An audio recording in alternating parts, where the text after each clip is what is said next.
C'est l'heure de l'info institutionnelle sur votre chaîne. Mesdames, Messieurs, bienvenue.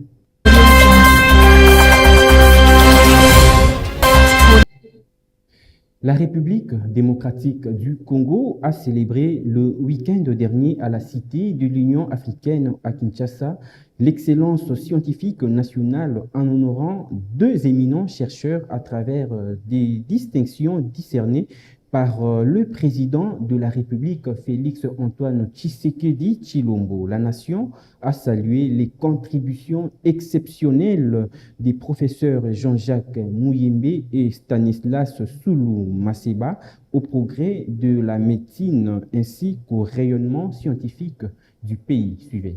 La République démocratique du Congo a rendu un hommage solennel à deux figures emblématiques de la science nationale. Ce samedi 27 juin, le président de la République, Félix-Antoine Tshisekedi Tshilombo, a élevé le professeur Jean-Jacques Muyembe Tanfoum au garde des commandeurs de l'Ordre national du Léopard. Le professeur Stanislas Soulou, quant à lui, a reçu la médaille d'or du mérite en arts, sciences et lettres. À travers ces distinctions, le chef de l'État a salué des parcours d'exception, soulignant que la République honore les savoirs, le travail, la rigueur, le dévouement, la transmission et l'essence élevée du service public. Le professeur Jean-Jacques Muyembe est récompensé pour sa contribution majeure à la découverte du virus Ebola et pour son expertise reconnue dans la lutte contre les épidémies. De son côté, le professeur Stanislas Soulou est distingué pour ses avancées remarquables dans le domaine de la cancérologie et pour l'introduction de la radiothérapie en République démocratique du Congo. Par cette cérémonie, la nation réaffirme son engagement à valoriser l'excellence scientifique et à reconnaître celles ou ceux qui contribuent au rayonnement du pays par leur savoir et leur dévouement au service de la population. Le gouvernement de la République démocratique du Congo a activé son dispositif de prévention contre les virus Ebola dans un message officiel rendu public le samedi dernier.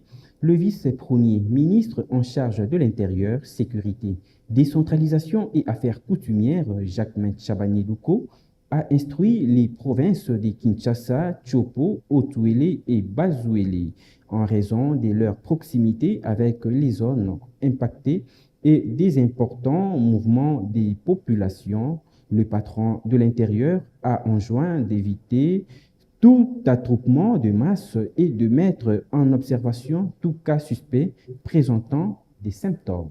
Changeons de chapitre à présent, les résultats des examens d'État édition 2026 sont déjà disponibles. La publication a débuté le week-end dernier dans quelques provinces éducationnelles. Cette première vague annonce le lancement officiel d'une publication progressive sur toute l'étendue du pays. Plus de détails dans cet élément. Les premiers résultats des examens d'État édition 2026 sont déjà disponibles en République démocratique du Congo.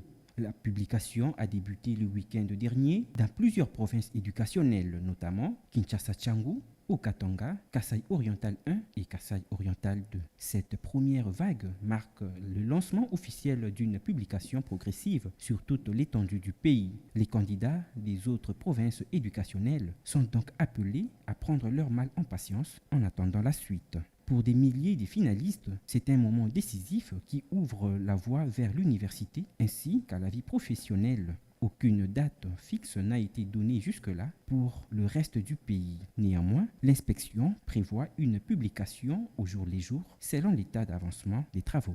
Changeons de chapitre à présent. Le parti politique Bisso Peuple et sa présidente, Madame Sandrine Kaseka, ont réaffirmé leur soutien indéfectible au président de la République, Félix-Antoine Tshisekedi Tshilombo. À l'issue d'une réunion du secrétariat général élargi aux secrétaires nationaux tenue au siège national du parti à Kinshasa. Suivez.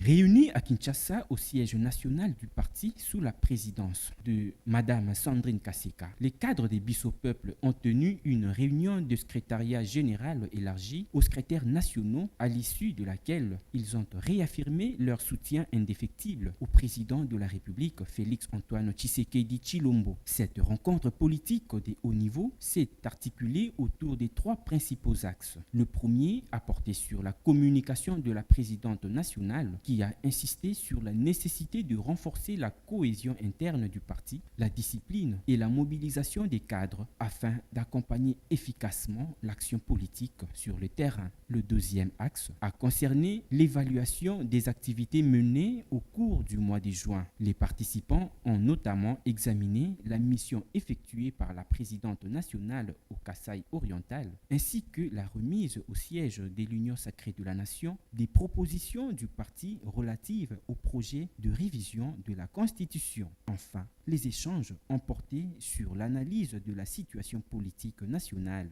Les cadres du parti ont passé en revue les défis actuels du pays et ont réaffirmé leur engagement à contribuer à la stabilité politique et au développement national aux côtés des institutions. La réunion s'est clôturée dans un esprit de mobilisation générale autour des idéaux du parti et du soutien réaffirmé à l'action du chef de l'État. Dans un autre registre, mobilisation massive le week-end dernier à Kasenga, le gouverneur par intérimaire du Haut-Katanga, Martin Kazembe Choula, a été accueilli en héros par la population en mission dans les territoires. Il a lancé la campagne de sensibilisation à la réforme constitutionnelle et annoncé plusieurs projets d'infrastructures pour le développement de Kasenga. Bona Mukendi.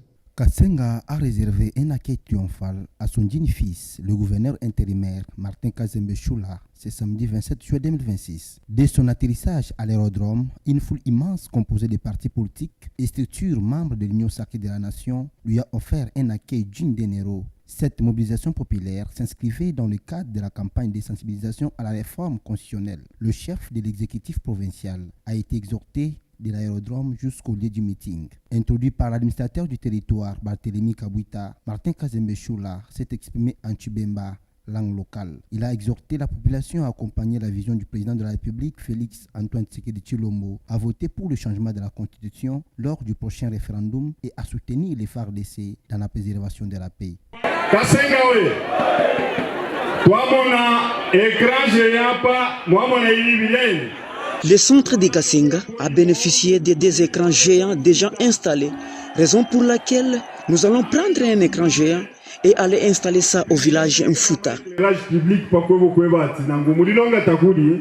Et aussi, nous allons installer des panneaux solaires pour avoir de l'éclairage public.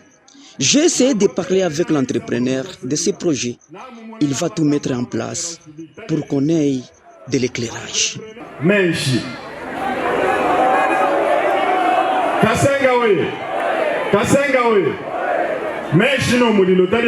Je sais que le majeur problème qui nous préoccupe ici chez nous à Kasenga, c'est le problème du courant ainsi que de l'eau potable.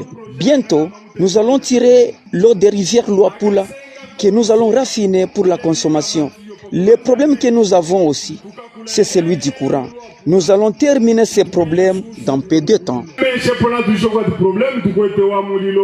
Le gouverneur intérimaire a également annoncé plusieurs projets majeurs. La construction du pont Chaloué reliant la RDC à la Zambie, une initiative du chef de l'État, la réhabilitation de l'hôpital général de référence de Kaboka, la construction d'un nouvel hôpital à Kasenga Centre, l'identification d'un site pour un stade à pelouse synthétique ainsi que l'installation d'un château d'eau. En prélude du 66e anniversaire de l'indépendance de la République démocratique du Congo, une grande conférence a été organisée le 28 juin dernier dans la salle Afromosia Novotel dans la commune de La Gombe à Kinshasa de 15h à 18h30. Le thème abordé lors de ces assises était la 4e République, opportunité ou inopportunité.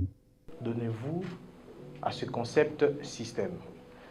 Souvent, tous les hypocrites scientifiques se cachent derrière ça alors que les problèmes, c'est plutôt eux, des hommes qui ne sont juste pas en mesure de produire des politiques capables de transformer la société.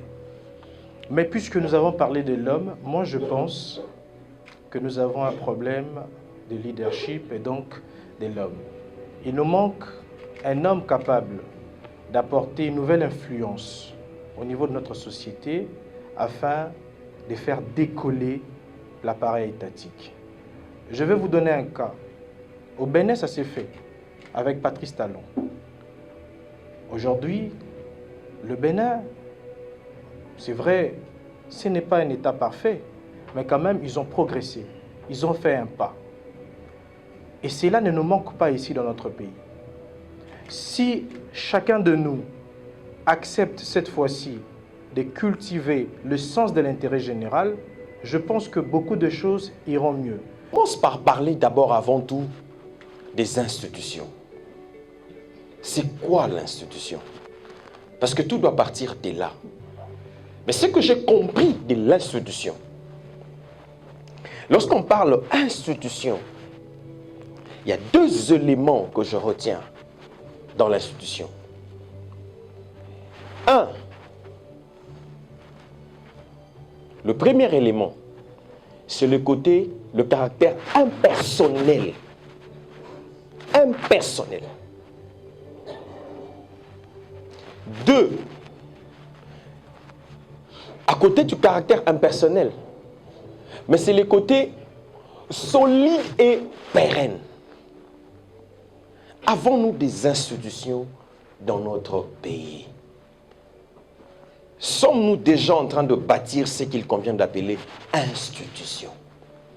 Avant de finir, c'est historique. 52 ans après, la République démocratique du Congo retrouve le 16e des finales de la Coupe du Monde. Les Léopards l'ont fait à Kasenga. Le gouverneur intérimaire du Haut-Katanga, Martin Kazembe Choula, a communié avec la population dans une fan zone en ébullition, chants, émotions et fierté nationale au rendez-vous. Les Léopards de la République démocratique du Congo écrivent une nouvelle page de leur histoire. 52 ans après leur dernière participation, ils se qualifient pour les 16e de finale de la 23e édition de la Coupe du Monde 2026. À mission de service dans le territoire de Kasenga, le gouverneur intérimaire du Haut-Katanga, Martin Kazembe Choula, a tenu à vivre ces moments historiques au milieu de ses administrés, malgré le froid glacial. Le premier supporter de la province, il a suivi la rencontre sur l'écran géant de la fan zone de Kasenga, partageant avec la population l'émotion, le chant et la joie de cette qualification. Un exploit arraché avec détermination par les Léopards, sous les encouragements constants du chef de l'État, Félix Antoine Tshisekedi Tshilombo. C'est un sentiment de joie. Ça, c'est une victoire patriotique. Impossible les pas congolais. Nous avons gagné avec Fatih Beto. Bravo aux Léopards. Bravo aux Léopards. Nous sommes qualifiés. On va changer. On va changer. Rappelons que plus de 90 fan zones ont été installées dans les 3 villes et 6 territoires du Haut-Katanga pour permettre à la population de suivre tous les matchs de Léopards durant cette 23e édition de la Coupe du Monde. Voilà, mesdames, messieurs, vous avez compris que c'est la fin complète de ce numéro de l'info institutionnelle sur votre chaîne. Merci pour votre attention soutenue. Au revoir.